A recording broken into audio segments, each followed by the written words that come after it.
Coucou! Ça fait un moment que j'ai pas fait de vlog, je pense que ça doit faire au moins un mois que j'en ai pas publié. Et c'est vrai que là j'ai été complètement surchargée avec la collection de printemps, les emballages des commandes, tout ce genre de choses à gérer, plus le reste. Et forcément parfois on est obligé de choisir les priorités. Et c'est vrai que j'ai aussi voulu me concentrer sur la vidéo du matériel d'aquarelle parce que ça faisait un peu plusieurs mois que je vous en parlais de cette vidéo et je commençais à me demander si elle allait sortir un jour. Donc je suis contente d'avoir enfin publié cette vidéo et surtout de voir vos réactions parce que j'ai été vraiment contente de voir que ça vous a été utile, que vous avez apprécié cette vidéo. C'est une éternité que je n'ai pas pris de vraies vacances, c'est-à-dire que j'ai eu une semaine et demie de vacances à Noël, mais je dirais vraiment vacances entre guillemets parce que en fin de compte un jour sur deux j'étais en train de travailler. Et alors d'un côté il y a des moments où ça me dérange pas de travailler en vacances parce que je le fais avec plaisir, mais il y a des moments où on sent qu'on arrive à saturation, que la fatigue vraiment, qu'on a besoin de faire une vraie pause quoi. Et là du coup je vais avoir 2 semaines de vacances là au printemps où je vais vraiment me reposer et tout couper. Et d'ailleurs je vais fermer aussi la boutique pendant cette période parce que je vais aussi partir quelques jours en Angleterre, donc là je ne pourrai pas vous envoyer vos commandes tout en étant en Angleterre. Et d'un côté j'ai vraiment hâte de partir en Angleterre, vraiment là à la fois je suis surexcitée et en même temps j'appréhende le fait de faire une vraie pause et de ne pas travailler du tout. Le fait de ne pas avancer pendant cette période forcément ça met un peu une pression quand même. Donc j'essaye, donc j'ai toute une liste de choses que j'aimerais finir à tout prix avant de partir en Angleterre, mais c'est pas gagné complètement. Enfin je vais essayer de faire le maximum de choses mais il y a quand même beaucoup de choses sur cette liste. Et je vois le temps qui se réduit petit à petit, donc ça risque d'être compliqué. L'Angleterre, là j'ai quasiment tout organisé. Je vais faire plusieurs villes. Je vais aller, je passerai vite fait à Londres, mais Londres, j'y ai été déjà plein de fois en fait. Et là le but c'est de découvrir de nouvelles villes comme Oxford, Bath et aller un peu dans les Cotswolds. Donc ça j'ai vraiment hâte parce que ça a l'air magnifique. Après j'avoue que j'espère aussi avoir une météo pas trop pourrie, c'est-à-dire que s'il fait un peu gris de temps en temps, bon ça c'est pas très grave, mais si on a que de la flotte, là ça serait vraiment pas cool, hein, parce que je me souviens de la dernière fois que j'avais passé les journées entières dans la nature, sous la pluie. Après je me dis que, enfin je vois en ce moment le temps qu'on a, en général il est pas non plus très éloigné de l'Angleterre, c'est-à-dire que bon, oui en Angleterre il y a peut-être un peu plus de pluie que pour nous, mais globalement en ce moment on a un temps plutôt... Enfin, pas fou, mais avec le printemps ça varie beaucoup dans une journée. On peut avoir pluie, soleil, et ça à la limite au niveau des photos je trouve ça très beau parce que quand on a des ciels vraiment tout noirs et là un rayon de soleil qui perce, je trouve ça magnifique. Bon, ça me dit pas non plus quand même d'être sous la pluie, mais c'est vrai que ça encore c'est sympa, tant que c'est pas de la pluie en continu toute la journée, tous les jours. Donc j'espère vraiment que ça va aller. Et puis j'espère aussi qu'on va pas avoir trop de soucis au niveau des grèves et des trains. Parce que là-bas aussi, il y a des grèves en ce moment. Et en fait, là, il y a déjà un train où on a reçu comme quoi il était annulé. Sauf que c'est un trajet où on prend plusieurs trains, en fait. Ce trajet, pour aller, c'est d'un village des Cotswolds pour aller à Bath. On doit prendre un train qui nous fait repasser par Oxford. Et de Oxford, après, on va à Bath. Sauf que donc, si le premier train est supprimé, ça veut dire qu'il faut prendre celui d'après ou celui d'avant. Celui d'après c'est pas possible parce que sinon on peut pas avoir le train qu'on avait prévu pour aller de Oxford à Bath. Donc voilà, quand j'ai vu ça je me suis dit bon, j'espère qu'on va pas avoir ça sur tous les trajets de train parce qu'il y en a beaucoup. C'est ça aussi la difficulté quand on n'a pas de voiture.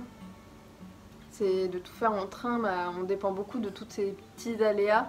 Mais en même temps, bon, ça sert à rien non plus de se stresser à l'avance, dans le sens où de toute façon quand on fait un voyage, il peut toujours y avoir des aléas. C'est comme ça. Et bon, c'est aussi le côté aventure, tant que c'est pas non plus catastrophique, enfin c'est pas très grave. J'espère juste profiter un maximum dans le sens où déjà les trajets font perdre un peu de temps sur les journées. Forcément s'il y a plein de choses comme ça, et ça va faire perdre encore plus de temps. C'est surtout ça que je trouverais dommage en fait. Et c'est vrai que déjà le planning il est assez chargé. Je pense pas que ça sera des vacances très reposantes, dans le sens où il va y avoir beaucoup de choses à faire.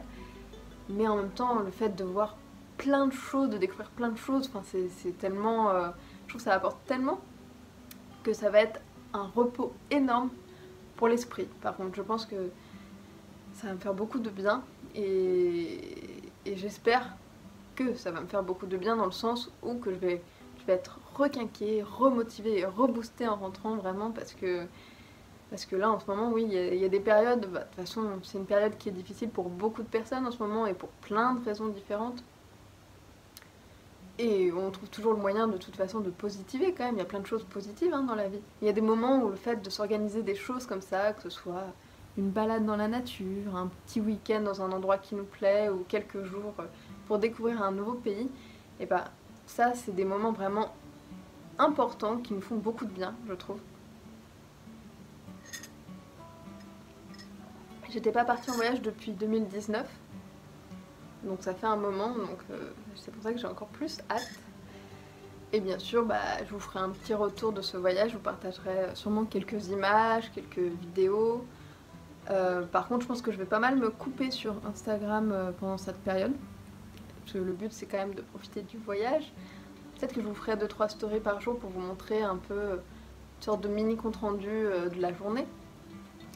Mais pas plus parce que j'ai vraiment envie de me couper un peu des réseaux sociaux pendant cette période pour pouvoir me plonger en immersion dans ce voyage. D'ailleurs là j'étais en train de chercher, j'aime bien, je sais pas si vous aussi vous aimez bien lorsque vous voyagez, avoir un petit carnet où vous notez un peu ce que vous faites pendant vos journées. J'aime beaucoup prendre des notes, avoir un petit carnet pendant mes voyages. Par contre j'arrive pas à faire des carnets de voyage où je fais des illustrations etc. J'aimerais beaucoup le faire, vraiment prendre le temps. Mais en général toute la journée souvent je marche beaucoup, je fais des photos. Donc j'ai pas le temps tellement de me poser, de prendre un carnet et de dessiner. Et le soir, déjà que je suis épuisée et que c'est dur d'écrire pour me souvenir de la journée, me lancer dans des illustrations, c'est clairement pas possible. J'aurais plus tendance à faire ce genre de choses en rentrant de voyage, en regardant les photos, etc. Je trouve que c'est agréable aussi parce que c'est une façon de revivre le voyage finalement, en fait, de faire toutes ces choses après coup. Et c'est pour ça aussi que ces notes-là, je les trouve très utiles donc pour les relire après, pour les réécrire ou les mettre dans des albums de voyage avec des photos. Et moi je faisais souvent ça, que ce soit à mes 3-4 derniers voyages, à chaque fois j'avais un petit carnet avec moi et tous les jours je notais le soir, tel jour j'ai fait ça, etc. Alors il y a des fois où c'était écrit mais vraiment n'importe comment, c'est-à-dire que c'était vraiment des gros brouillons, parfois illisibles l'écriture. Moi j'arrivais à me le relire mais d'autres personnes n'auraient pas réussi. Beaucoup de fautes d'orthographe parce que je faisais ça à moitié endormie le soir quand j'étais épuisée. J'essayais juste de noter tout ça pour ne pas oublier parce que finalement on se rend compte qu'on oublie tout tellement vite. Même s'il y a des voyages ou des moments qui nous marquent, donc qui restent là pendant très très longtemps. Par exemple j'ai des souvenirs quand j'étais plus petite, quand je devais avoir 11 ans à peu près par là. J'étais partie en voyage à l'île de la Réunion avec mon père. Et alors c'est pas forcément des super bons souvenirs en fait là qui m'ont marqué pour le coup. Il y en a des bons qui m'ont marqué aussi. Comme par exemple je me souviens être montée sur le volcan. C'était magique, c'était vraiment magnifique. Mais je me souviens d'un matin, en fait je suis un peu phobique des insectes. Pas forcément tous, mais je suis vraiment phobique des araignées. C'est-à-dire que je pourrais les dessiner, je trouve ça très très beau à dessiner. J'ai déjà réussi à en prendre en photo très difficilement, mais j'ai déjà réussi. Mais vraiment ça me fait très très peur et je sais que c'est pas forcément logique dans le sens où c'est une toute petite bête comparée à moi. Bon, il y en a certaines qui sont toutes petites mais très dangereuses quand même. Mais bon, clairement en France il n'y en a pas beaucoup qui sont dangereuses, voire peut-être même pas du tout.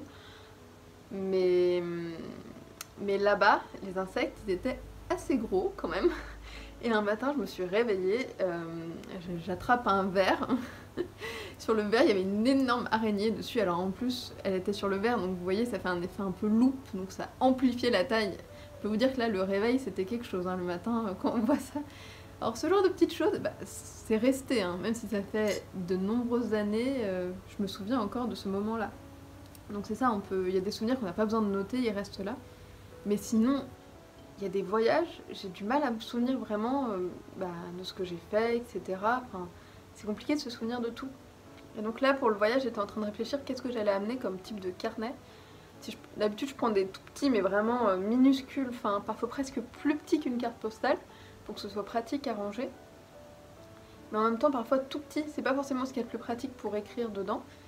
Donc j'hésitais à prendre une sorte de Midori. Vous savez, c'est les carnets.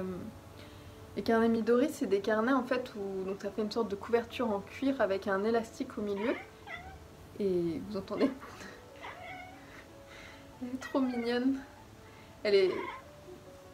J'ai même pas envie de parler pour la déranger. Hein.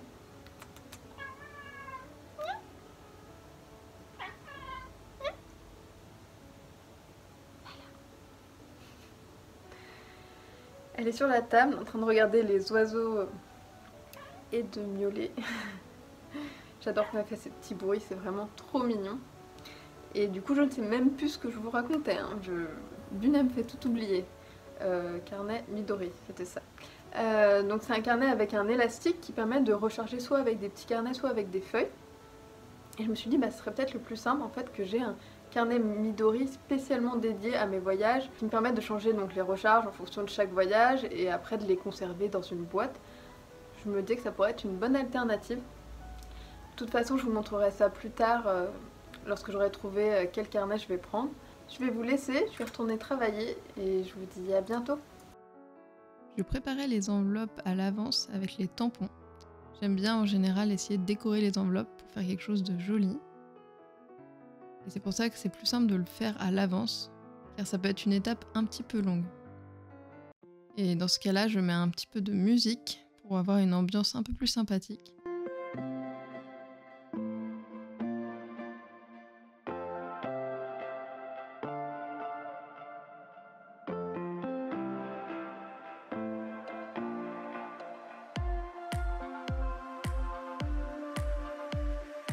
Je suis une vraie petite curieuse qui vient toujours voir ce qui se passe et qui a failli faire tomber toute la pile d'enveloppes.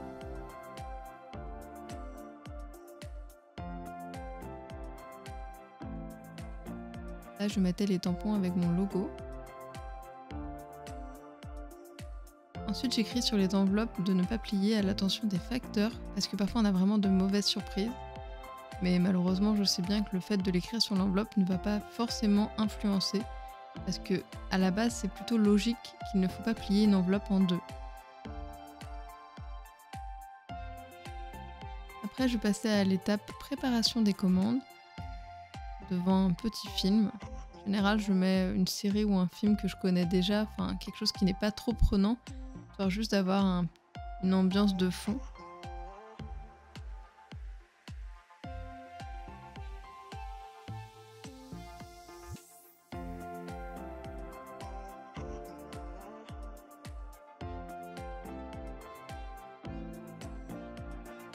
Et là, à côté de moi, il y avait Shadow qui bronzait tranquillement.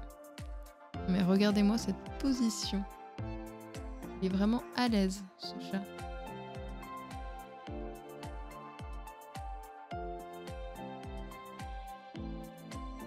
Il avait le poil bien doux et tout chaud au soleil.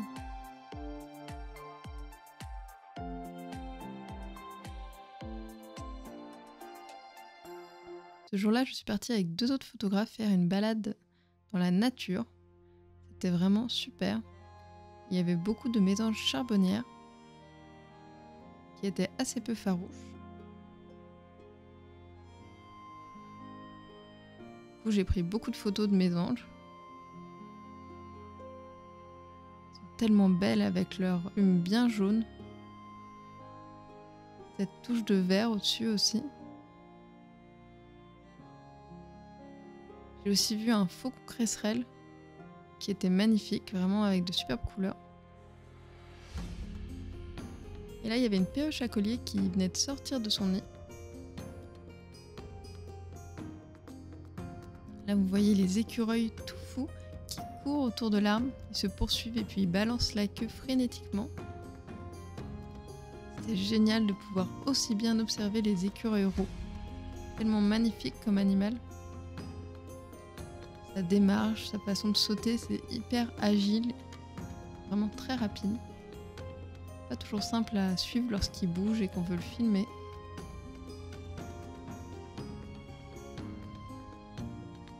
J'adore le voir là, quand il se dirige vers nous. Du coup, comme vous pouvez vous en douter, j'ai fait beaucoup de photos d'écureuils roux aussi. Et j'ai surtout pris le temps de faire de belles vidéos que je vais vous montrer après. J'ai fait les vidéos avec mon appareil photo, ce qui fait forcément une très belle image et c'est beaucoup plus près que ce que je vous montre d'habitude. Et vous allez aussi pouvoir profiter des sons de la nature.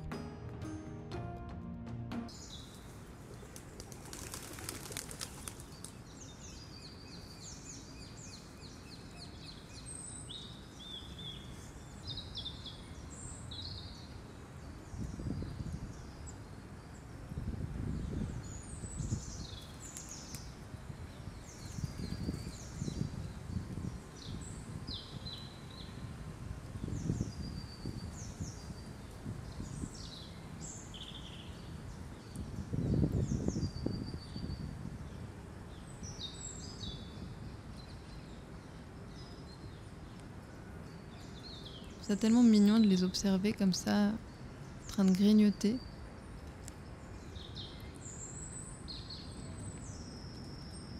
J'étais vraiment contente de cette photo où on le voit vraiment bien sur les branches. J'aimais beaucoup le cadrage de cette photo et sa position. Puis alors celle-ci, je la trouve tellement amusante, la façon dont il se tient debout avec sa noisette dans la gueule.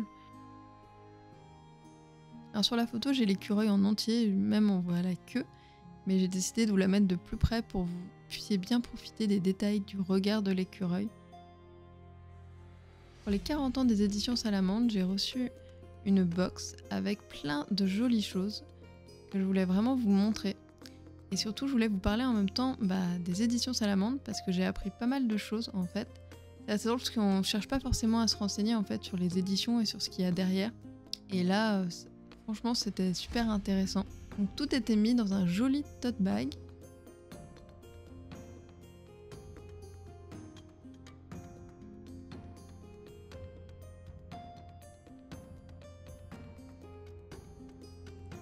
Il y avait une affiche et ensuite il y avait une ancienne édition de la revue Salamandre.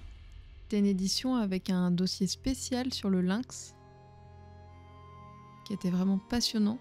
En plus, j'ai adoré autant les photos que toutes ces croquis de recherche. C'était vraiment superbe. En plus de cette revue, donc j'ai eu les 3 autres revues avec la petite Salamandre, Salamandre Junior et la revue Salamandre, une édition spéciale pour les 40 ans. Et du coup, à l'occasion des 40 ans, ils ont fait pas mal de vidéos, ils ont parlé vraiment beaucoup plus donc, de l'histoire des éditions Salamandre. Et j'ai appris qu'en fait, Julien Perrault, celui qui a créé Salamandre, il avait 11 ans quand il l'a créé. J'ai été vraiment impressionnée. C'est un parcours assez incroyable de se dire qu'on commence à créer une édition à 11 ans. Et surtout, il a réussi vraiment à transmettre sa passion et son envie de faire découvrir la nature. Je trouve ça vraiment passionnant. Et ce qui m'a aussi beaucoup surprise que j'ai appris, c'est que les éditions Salamandre, en fait, c'est une entreprise sans but lucratif.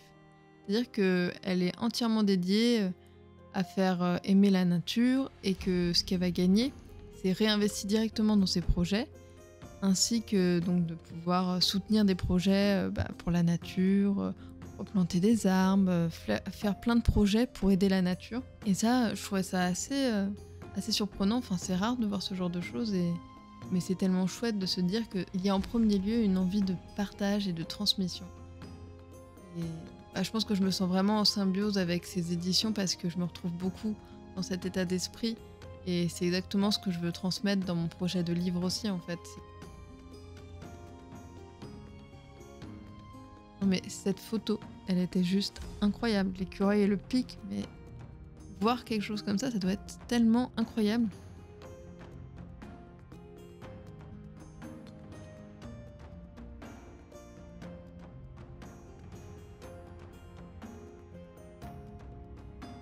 J'ai eu aussi un livre, une nouvelle édition du guide de la nature sur les petites bêtes.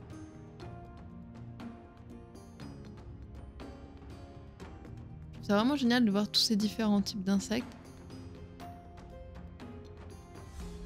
Ce qui est impressionnant, c'est qu'on voit la diversité de coccinelles qui existent. On n'imaginerait pas qu'il en existe autant. Moi, j'avais vu le nombre de coccinelles qui existaient et j'avais été vraiment hyper étonnée.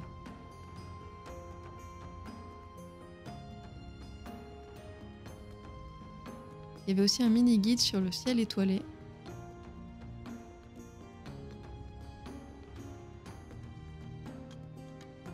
aussi des graines pour faire pousser du basilic citron. Et ce que j'ai trouvé vraiment génial, ils avaient mis un petit livret sur quelques oiseaux. En fait, ça faisait une petite fiche descriptive et avec, on avait un QR code qui nous envoyait sur le chant de l'oiseau. Donc je vais vous montrer ça un petit peu mieux après parce que j'ai besoin d'un second téléphone pour pouvoir filmer et vous montrer un peu comment ça se passe. Donc vous voyez, en fait, là, je vais prendre mon téléphone.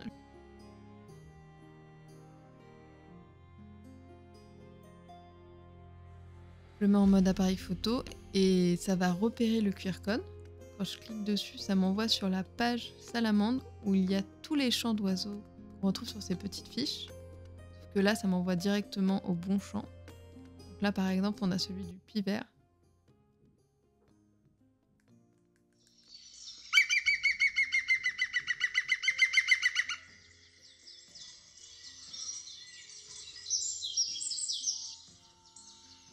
J'aime beaucoup le chant de cet oiseau. C'est vrai qu'on a un peu l'impression qu'il rigole. Et il est vraiment très reconnaissable pour le coup.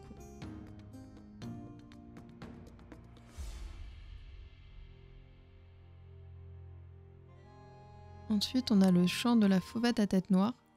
Donc celle-ci, je l'entends souvent quand je me balade. D'ailleurs, son chant avait l'air de bien intéresser Dune.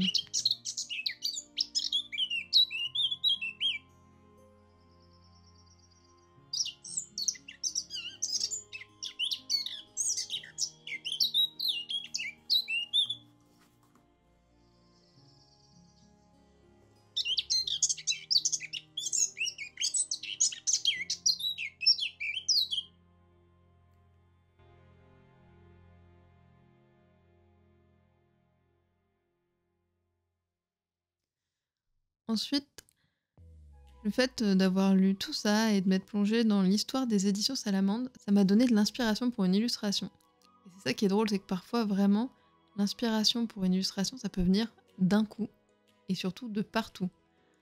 Parce que bon, la plupart du temps, ça me vient souvent pendant mes balades, mais là, le fait d'imaginer cette personne donc, qui a créé et imaginé tout cet univers pour transmettre sa passion pour la nature, et 40 ans, c'est quand même assez incroyable. Du coup, j'ai eu envie de le représenter en imaginant mon très cher Casirou installé chez lui, dans son terrier, sur son fauteuil, en train de lire une revue Salamandre et derrière sa bibliothèque avec bien sûr la totalité des revues des 40 dernières années, les revues mais aussi les livres, parce que il est content lui de voir qu'on parle un peu de ses amis qui vivent dans la nature et qu'on met un peu en avant toutes ces espèces. Donc forcément, je trouvais ça assez chouette d'imaginer que la nature était en train de lire ses livres. Alors vu que c'est une illustration que je fais vraiment pour le plaisir, c'est une illustration que, en fait, parfois quand on a une inspiration, une idée, on a envie de la mettre sur le papier, c'est un peu instinctif. Du coup là j'ai pris le temps de faire un croquis, mais assez rapidement. Et plus tard, je pense que je la finirai, je la mettrai en couleur et je vous montrerai la suite dans un prochain vlog. En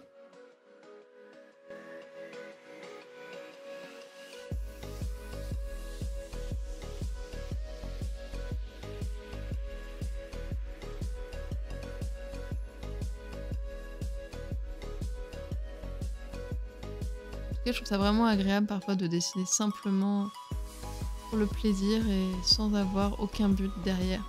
Juste laisser aller la créativité.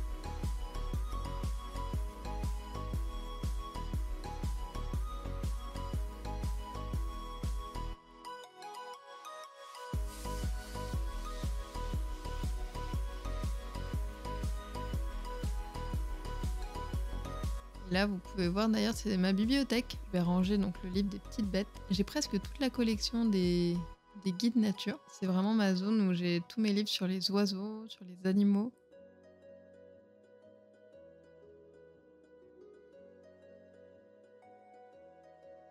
Mon préféré, c'est celui sur les traces et indices. Alors ceux-là, ils sont hyper pratiques. C'est pour mettre dans un sac, vous voyez, c'est vraiment petit, vous le mettez dans un sac sans problème. Et ça vous permet de regarder en forêt, vérifier et reconnaître. Ils ont plein de thèmes différents. Ce jour-là, j'ai été me balader au parc Montsouris. C'était vraiment magnifique, cette arbre et les branches, je trouvais ça vraiment super beau. Vous voyez les petites feuilles, vraiment les jeunes pousses qui commencent à sortir, qui sont une sorte de vert mais presque jaune, très lumineux. Ça faisait très longtemps que j'étais pas allée dans ce parc, mais parce que j'y allais beaucoup quand j'étais petite avec une de mes grand-mères et là du coup j'avais l'impression de le redécouvrir. Sur cet arbre j'ai vu un grimpero des jardins et pour une fois j'ai réussi à le prendre en photo parce que c'est souvent très compliqué. En général j'essaye de le prendre en photo, il va aller de l'autre côté du tronc, il disparaît et c'est un jeu de cache-cache.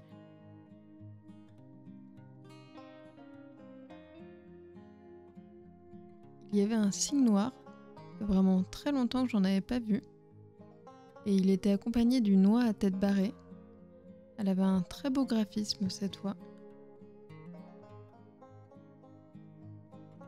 J'aimais beaucoup cette photo avec le reflet. Il y avait une petite cascade.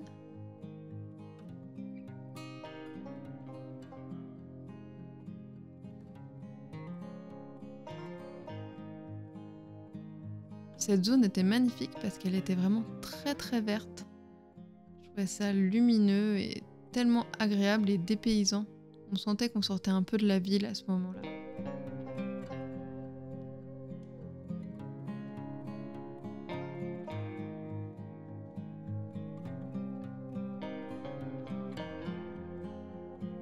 D'ailleurs, j'ai fait de jolies photos de merle. Là, il était sur une branche pas loin avec de la mousse devant et je trouvais ça vraiment magnifique. Je pense que c'était une des plus belles photos de merle que j'ai dû faire. J'ai repéré un nid de perruche à collier. Au départ, je l'avais vue en train de se nettoyer les plumes sur une branche et puis après, elle est rentrée dans le trou. Alors j'ai passé un moment à attendre qu'elle ressorte. En attendant qu'elle ressorte, j'observais les autres oiseaux qu'il y avait autour. Il y avait une fauvette à tête noire qui chantait. Il y avait aussi des étourneaux sansonnets. J'adore le détail de leurs plumes. En fait, ils ont énormément de reflets colorés sur leurs plumes qu'on ne voit pas de loin. Et elle a fini par ressortir, mais alors c'était très furtif. Il fallait vraiment pas louper le moment de la sortie. Elles ont vraiment une très belle couleur. J'étais en train de faire le puzzle créé par la dernière pièce. C'est un 1000 pièces qui s'appelle Nearly Home. Qui était vraiment... c'est un beau puzzle avec un thème plutôt donc hivernal. Mais j'ai quand même commencé à le faire, même si c'est le printemps, les couleurs je les trouvais douces et agréables. J'ai commencé à l'installer sur un tapis pour le rouler plus tard, pour pouvoir le ranger avec les chats, c'est mieux. Pour le moment, les chats ne m'ont pas trop embêtée, mais on sent que Dune est quand même assez curieuse. Là, je commençais à me lancer dans la mise en couleur des illustrations d'été. J'avais allumé une petite bougie de chez Rain on the Window pour mettre une ambiance un peu sympathique. Donc là, j'étais en train de faire la recherche des différents bleus que j'allais utiliser. C'est la partie qui peut être un peu longue parfois de faire les choix de couleurs. Encore plus pour ce type d'illustration parce que là je commence par faire tout ce qui est un peu le plus simple entre guillemets, c'est-à-dire que je faisais donc les zones où voilà la cabane, le ciel, la plage, toutes ces zones là où les couleurs globalement je savais facilement ce que je voulais et même s'il y avait quelques recherches à faire c'était quand même plutôt simple. Par contre, après, la partie la plus longue, c'est lorsque je dois faire les couleurs de chaque petit détail qu'il y a dans l'illustration. Là, ce qu'on voit sur les étagères, c'est forcément beaucoup plus long. Dune, bien sûr, qui passait sans problème sur la peinture. Parce que on a toujours peur de choisir une mauvaise couleur et que ça rentre pas bien. Donc on prend le temps vraiment de bien réfléchir. Celle-ci à droite, c'est une cabine de plage avec des petites étagères où j'ai voulu représenter un peu mes différentes passions. Cette illustration, c'est celle qui sera imprimée sur une carte.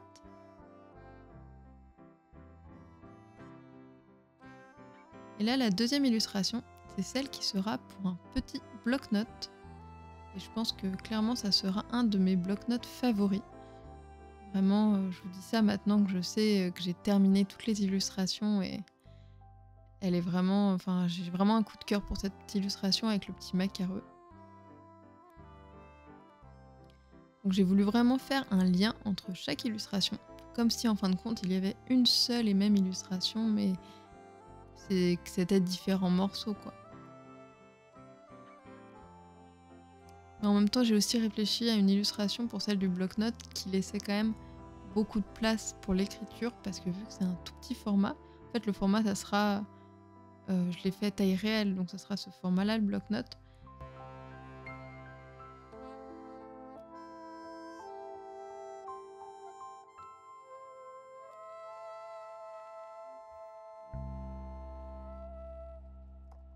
C'est vraiment agréable de voir tous ces beaux bleus. Alors ce qui est dommage, c'est que là la lumière est vraiment très sombre et mauvaise, donc vous ne voyez vraiment pas les vraies couleurs. Ils sont beaucoup plus lumineux normalement ces bleus-là. Si vous voulez vous rendre un peu plus compte des couleurs de l'illustration, j'ai partagé sur Instagram une photo d'un morceau de cette illustration quasiment terminée.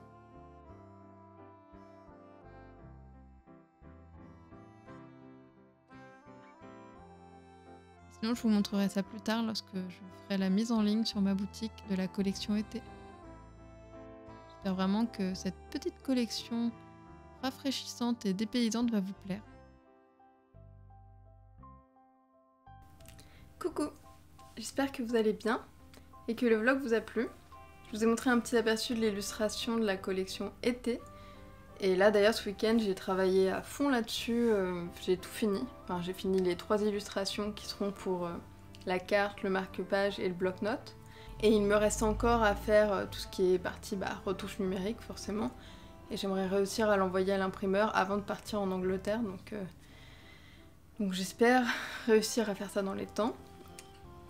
Pour le marque-page, je vous avais fait un sondage sur Instagram pour savoir si vous préfériez avec pelliculage ou un marque-page sur un papier un peu plus texturé comme je fais pour mes cartes en fait, mais du coup sans pelliculage, quelque chose de plus naturel du coup qui donne plus l'impression d'avoir vraiment l'aquarelle.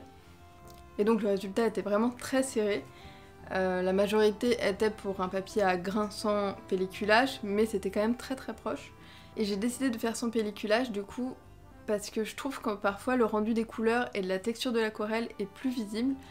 Et je me suis dit que là, vu les couleurs qui sont vraiment des couleurs très colorées, très fraîches pour ces illustrations d'été, je trouvais ça plus intéressant d'avoir ce rendu-là sur le papier avec du grain. Et la particularité de ce marque-page, c'est qu'il va être recto verso. Donc, bon, vous devez peut-être vous dire, mais il était déjà recto verso avant, vu qu'il y avait d'un côté l'illustration, de l'autre côté les informations sur ma boutique. Oui, mais là, ça sera vraiment 2 illustrations de chaque côté. Donc je trouvais ça vraiment sympa là de faire de chaque côté une illustration avec vraiment des illustrations qui ont du sens, qui se répondent. Parce que je ne suis pas sûre de faire à chaque fois pour les marque-pages forcément des marque-pages recto verso. Mais là pour celui-ci en fait l'idée m'est venue tout de suite. Enfin il y avait forcément besoin d'avoir une seconde illustration de l'autre côté et vous comprendrez tout de suite pourquoi quand vous le verrez. Donc ça je vous le dévoilerai sûrement à mon retour de voyage en Angleterre, quand j'aurai récupéré les illustrations et quand je les préparerai pour les mettre sur la boutique. Et je pense que cette collection sera sûrement disponible fin mai, vers le 22 mai par là sur la boutique. De toute façon je vous donnerai les dates quelques jours avant en story sur Instagram. Je ferai sûrement une newsletter aussi. Et je ferai peut-être aussi un post sur YouTube pour ceux qui suivent que YouTube, comme ça, vu que je ne peux pas vous donner de date précise pour le moment. Par contre, ça sera pas des précommandes cette fois, là je vais directement prendre une petite quantité, mais ça sera une quantité limitée. Donc si jamais tout part d'un coup, il n'y en aura pas d'autres. Je préfère vous prévenir, mais bon, normalement je vais quand même prendre une quantité qui soit pas trop petite non plus, histoire de vous laisser la possibilité, même si vous avez besoin d'attendre le début du mois de juin pour commander, etc. Donc voilà, en tout cas j'espère vraiment qu'elle va vous plaire. Moi j'ai vraiment adoré la peindre là, toutes ces couleurs, ces bleus. En fait c'est une couleur que je n'utilise vraiment pas du tout en général parce que souvent je suis plus un peu dans la forêt, ce genre de choses au niveau de mes illustrations. Donc c'est vrai que je n'utilise pas souvent cette couleur là. Et là ça m'a fait beaucoup de bien en fait d'utiliser toutes ces nuances de bleu qui sont vraiment très fraîches, assez vives aussi. Surtout j'aime beaucoup le turquoise, celui que j'ai utilisé pour la mer, je le trouve vraiment magnifique. Et en fait ça m'a rappelé le moment où j'avais peint l'illustration avec les loutres. Je vais vous la mettre, je vais vous la montrer parce que je sais pas si vous vous souvenez. Donc quand j'avais peint cette illustration, j'avais adoré aussi pareil, faire les nuances de l'eau, tous ces bleus, je trouvais ça super beau. Et d'ailleurs j'aime beaucoup cette illustration. Je pense que elle reviendra pas en format carte postale, mais je pensais peut-être vous la proposer en tirage fine art si jamais vous la voulez en affiche A5 ou A4 en même temps que le reste de la collection. Je ne sais pas si ça vous intéresserait, mais je sais que moi cette illustration c'est vraiment un gros coup de cœur dans les illustrations d'été, donc je pensais peut-être vous la proposer en tirage fine art. Et sinon au début du vlog je vous parlais de l'Angleterre et de mon envie là de faire un carnet pour noter un peu comme un journal tout ce que je fais. Et j'ai trouvé le carnet, donc là je l'ai mis dans une pochette qui vient de chez l'Atelier des Lutins pour protéger, petit pochon en tissu, mais après j'aimerais bien essayer d'en faire un, enfin pas moi parce que vraiment je sais pas coudre, enfin je sais que je pourrais apprendre à coudre, mais c'est vraiment un truc qui ne me plaît pas spécialement. J'ai déjà essayé de coudre sur du papier, ça j'ai beaucoup aimé, faire une sorte de broderie sur papier, ça je trouvais ça amusant. Mais la couture, sinon c'est pas trop mon truc. Donc du coup en général j'ai ma grand-mère qui coud hyper bien, qui me fait parfois des petites choses, j'ai ma mère aussi parfois qui me fait des petites choses, et sinon je commande chez des créatrices comme l'atelier d'Amandine. Et du coup j'aimerais bien me faire une pochette qui fasse la taille, qui soit plus dans les dimensions du carnet et peut-être un peu plus rembourrée pour protéger parce que là c'est un tissu fin, donc j'aimerais peut-être quelque chose d'un peu plus épais. Un peu comme une pochette à livres mais spéciale pour ce carnet. Et donc là, c'est le carnet que je me suis acheté pour quand je partirai en voyage maintenant. Parce que ce qui est bien, c'est qu'il me servira pour tous mes voyages. C'est juste qu'il faut que je change l'intérieur. En fait, c'est un petit carnet qu'on recharge en fin de compte. Donc c'est un Midori si vous connaissez le concept. Donc là, j'enlève l'élastique. Là, j'ai rajouté un support pour mettre un stylo sur le côté. Et là, à l'intérieur, on a le carnet. Vous voyez, en fait, on le passe dans un fil et le carnet, on peut le changer. Donc là, ce carnet-là, il sera pour le voyage en Angleterre. Et si je fais un autre voyage, il suffira que je change, que je mette un autre carnet pour un autre voyage. Donc je trouve ça vraiment pratique pour que ce soit pour écrire, pour dessiner, pour faire pendant des voyages ou en extérieur. Je trouve ça vraiment chouette. Et puis le fait de se dire que c'est un achat qui va être utile, pas que pour une fois, quoi. C'est vraiment quelque chose qui va vivre. Et donc la couleur, je sais pas si vous voyez bien, c'est une sorte de vert kaki. Je choisis ça parce que j'aime beaucoup cette couleur. Ça fait très nature, donc j'ai beaucoup de choses, des vestes ou des pantalons. Enfin, j'ai beaucoup de choses en vert kaki, j'aime beaucoup cette couleur. Alors eux, ils appellent ça olive. Moi, je vois ça plus vert kaki que olive, mais après, ça dépend peut-être des nuances en fonction de la lumière, mais c'est vrai que c'est peut-être un peu plus lumineux que le vert kaki, mais c'est quand même quelque chose de très foncé, quoi. Et j'ai choisi un carnet à carreaux, parce que je me suis dit que ce serait plus pratique pour bien écrire. J'ai hésité entre les lignes, mais je trouve que les carreaux, parfois, c'est plus pratique que les lignes, parce qu'on se sent plus... On peut plus aussi faire des croquis dessus, si on veut. Et j'ai pris d'autres charges. Il y en a une que j'ai pris avec du papier pour dessiner, mais là, je pense pas que je vais l'amener cette fois-là, parce que j'aurai pas le temps de dessiner pendant ce voyage. Mais ouais, je suis vraiment contente de ce petit carnet. Donc qui n'était pas donné, hein. Par contre, c'est la marque Travelers Company. Je crois que c'est une marque japonaise. Et c'est dans une boutique japonaise que j'ai trouvé. Et tout de suite, en général, quand c'est des choses qui viennent du Japon, ça coûte une fortune. C'est sûr que... Alors, je sais pas si ça coûterait beaucoup moins cher en allant au Japon. Parce que bon, il faudrait calculer le coût du voyage, donc peut-être pas, hein. Mais c'est vrai que ça coûte souvent une fortune, vraiment, les choses qui viennent du Japon en France, c'est assez compliqué. C'est dommage parce qu'ils ont des choses vraiment sympas. Mais donc là, je suis contente parce que je sais que je vais le rentabiliser, je vais l'utiliser à chaque voyage et je le trouve vraiment joli. Et d'ailleurs, rien à voir, là, ça me fait penser que je voulais vous montrer, j'avais des petites trouvailles d'occasion, là, trouvées sur internet, sur Béatrice Potter. En plus, c'est vraiment là pour le coup une superbe affaire, c'est-à-dire que c'était vraiment pas cher du tout, parce que d'habitude en fait, donc c'est des torchons, je vais essayer de les attraper. Donc c'est des torchons avec Pierre Lapin, Et d'habitude sur internet on les trouve à des prix hallucinants, enfin genre plus de 50 € ou 60 € le torchon de seconde main. Donc c'est hyper cher. Et là clairement, là les deux torchons ensemble, donc deux torchons différents, ils étaient à moins de 20 €. Donc là c'était vraiment hyper intéressant et ils sont magnifiques. C'était la première fois que je les voyais, je vais essayer de vous les montrer.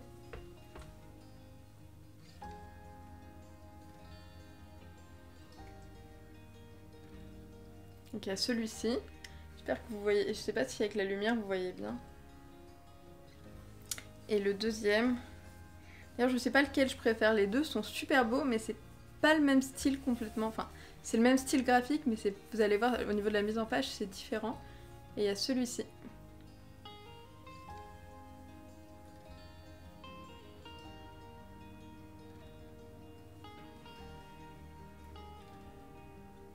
Je vois pas du tout ce que je vous montre, donc j'espère que vous voyez bien.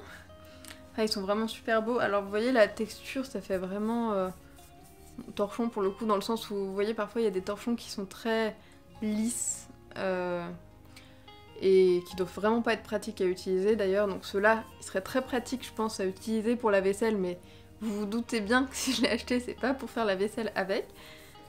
La texture elle est comme ça, donc je vous montre de près parce que si jamais vous les trouvez un jour, que vous sachiez un peu à quoi ça ressemble. La couleur est très pastel. Alors je sais pas si c'est au niveau... si par exemple les gens l'ont utilisé et du coup si c'est un côté un peu légèrement délavé ou si c'est le vrai rendu de la couleur pastel. Mais en tout cas moi je trouve ça vraiment joli justement ce rendu pastel. Le fait que ce soit pas des couleurs criardes parce que ça irait pas forcément avec l'univers. Et je les ai pris pour les mettre là, quand je ferai une déco ou un thème sur Pierre Lapin. Vous voyez, à cet endroit-là. Ici, là, hop. Je pense que ça rendra vraiment bien. En tout cas, ils sont vraiment jolis. Je suis contente parce que parfois on a vraiment des superbes opportunités d'occasion, des choses super jolies, en bon état. On se retrouvera la prochaine fois dans une vidéo spécialement dédiée à l'Angleterre, je pense. Normalement, j'aimerais vous faire une vidéo un peu de voyage où je vous fais découvrir l'Angleterre. Donc je vous dis ça, mais on verra si j'arrive à bien filmer pendant mon voyage et à faire quelque chose en rentrant. N'hésitez pas à me faire vos retours en commentaire pour me dire ce que vous avez pensé de ce vlog. C'est toujours agréable de pouvoir partager et discuter ensemble après.